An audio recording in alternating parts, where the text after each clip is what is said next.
Continuation of the original text, expansion with engagement techniques. Your birthday as a mirror, what your relationship with this date reveals about you. Have you ever stopped to think that the way we deal with our birthday is an emotional map? It's not just about cake, candles or gifts, it's about how we see ourselves in the world. Some people turn the date into a private carnival, others, on a regular day, like changing the bed linen. But what if I told you that this detachment could actually be one of the most profound signs of self-knowledge? 1. Birthday as a self-esteem thermometer. Think about it. Those who celebrate with euphoria, those who ignore it and those who avoid it are, in fact, answering a silent question. Do I deserve to be celebrated? Those who celebrate with everything. It's not just joy, it's a need for validation. They need the world to pause to say, you matter. And there's no problem with that, as long as it doesn't become addictive. Key question: do I feel seen on a daily basis, or just on that day? Those who ignore. It's not indifference, it's self-sufficiency. I don't need a day to remember that I exist. But be careful, sometimes, behind this attitude, there is a fear of disappointment. If I don't expect anything, no one will frustrate me. Key question: do I celebrate myself enough in the other 364 days? Those who actively avoid. Here, resistance is a shield. It could be a sign of past traumas, anniversaries linked to losses, fights or loneliness. Guilt. Why do I deserve attention if others suffer? Discomfort with the passage of time. Every candle that goes out is a reminder that I'm getting older. Key question: what does this day remind me of that I don't want to face? Lightning reflection. If your birthday was a character, what would it be like? A ghost you avoid? A friend you visit once a year? Or a mirror that reflects what you don't want to see yet? 2. The science behind detachment, or is it self-protection?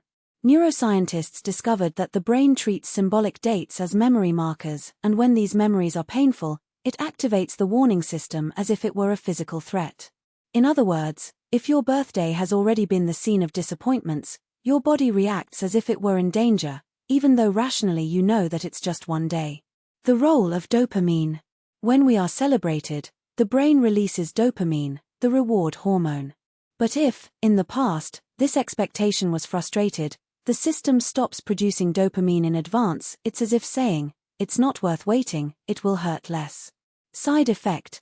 The person starts to associate any celebration with an emotional risk. The paradox of maturity. Often, those who ignore their birthday are not cold but have overcome the need for external validation. The problem? This can become isolation disguised as independence. Example: I don't care about congratulations could be code for no one ever knew how to congratulate me properly, so I gave up. Neurolinguistic tip. If you're on the team that avoids celebrating, try rescheduling the date. Instead of a birthday, call it self-review day, a time to evaluate achievements, adjust routes, and celebrate in silence. The brain responds better to purposeful rituals than to vague expectations. 3. Birthday as a reinvention ritual, and why you should celebrate it even alone. Anthropologically, rituals exist to mark transitions. Your birthday is your symbolic passing from one you to another you. Ignoring it can be like skipping a page in your own book. You continue the story, but miss the chance to review the plot. The power of micro-rituals. No need for a party. Could it be? Write a letter to yourself, to be read on your next birthday. Plant something, a concrete metaphor for growth. Make a list of things my last year self didn't know. Would do, proof of evolution. Why it works. The brain loves signs of progress, and it reduces anxiety about time. The nothing has changed trap. Many people avoid celebrating because they feel like they have nothing to show for it. But here's the bombshell truth: you don't need external achievements to deserve to celebrate your existence. Breathing, resisting and reinventing yourself daily is reason enough. Practical exercise. Do it now. Take a piece of paper and answer. 1. What version of myself have I left behind this past year? 2. What seed have I planted that has not yet blossomed but deserves patience? 3.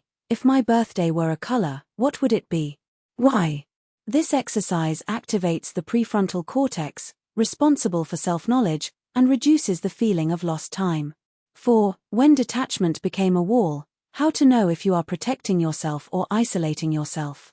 Here's the fine line: self-reliance is health, avoiding all celebration can be a symptom of disconnection. Signs that you're letting go is actually a blockage. You avoid even simple messages, like congratulations on WhatsApp. Feel relief when the day passes unnoticed. Associates any attention with an obligation. Now I have to thank, respond. What does this reveal? Possible difficulty receiving love, a pattern that can extend to other areas of life. The social mirror test. Ask yourself, if my best friend acted like that on his birthday, what would I think? If the answer is that he's depressed or that no one cares about him, it's a sign that you're projecting your own insecurities. Practical solution. Start small. Allow yourself to receive a single compliment or gesture without minimizing it. Example. Someone says, "You look great." You respond, "Thank you, I have strived for this." Instead of "Oh no, I'm a mess." Effect. Reprograms your brain to accept affection without guilt. 5. Birthdays in the digital age. Why social networks distorted our relationship with the date.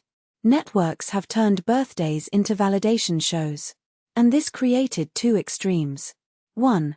Those who post thanks for the 500 congratulations, but feel empty afterwards. 2. Those that disappear from the map during the day, so as not to feed the algorithm. The uncomfortable truth. Likes are not love. They activate the same brain area as a slot machine, intermittent dopamine. You get addicted to the anticipation, not the actual connection. Silence is not maturity. Avoiding posts can be wisdom, or fear of not getting enough attention. Radical proposal. How about using your birthday to disconnect? Instead of checking notifications, do a list of people who made a difference in your life, and send a personal, non-automatic message to each one. A comparison detox. Disable Instagram notifications for 24 hours and observe how you feel.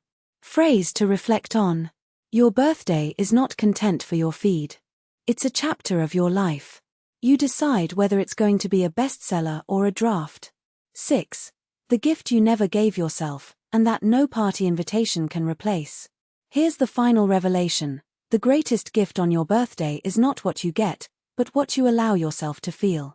For those who celebrate too much, the gift is learning to celebrate yourself on ordinary days. Joy cannot depend on a date on the calendar. For those who ignore, the gift is allowing yourself to take up space. You deserve to be seen not out of obligation, but out of your right to exist. For those who avoid, the gift is to break the cycle. If your birthday was marred by bad memories, this is the year to rewrite history. As creating a new tradition, something that is yours alone, without other people's expectations. Closing ritual, to do today. 1. Light a candle, or imagine one. 2. Say out loud, I allow this year to be different. I allow myself to celebrate. 3. Blow out the candle and take 3 deep breaths. As if you were blowing away the versions of you that no longer serve you. To finish, a letter to you. Yes, you who are reading this. Dear you who have come this far. Whatever your relationship with birthdays, whether it's a party or silence, know one thing. You're here, and that's reason enough to celebrate. It doesn't have to be with balloons or speeches. It could be with a longer cup of coffee, a tight hug with yourself, or simply the decision not to blame yourself for feeling the way you feel. The world will tell you that you need likes, gifts, or a full table to be happy. But the truth? You are already the party itself. The rest is just decoration. So when your next birthday rolls around, do one thing for me. Give yourself the gift of honesty. If you want to celebrate, celebrate. If you want to ignore it, ignore it. But don't do it out of fear, do it out of choice. And remember, life is not measured in candles, but in how you shine between one and another. Now, tell me in the comments. What type of relationship do you most identify with on birthdays? Do you have any personal rituals that you do, or would like to do, on your date? If you could reinvent your birthday from scratch, what would it be like? Share this text with anyone who needs to hear that they are not alone, whether at the party or in the quiet. And if you want more reflections like this, turn on notifications so you don't miss the next insights. Until the next page of your story. Open book sparkles. P.S. If you've made it this far, congratulations, you've just given yourself the gift of self-discovery. And that, my friend, is the best cake of all.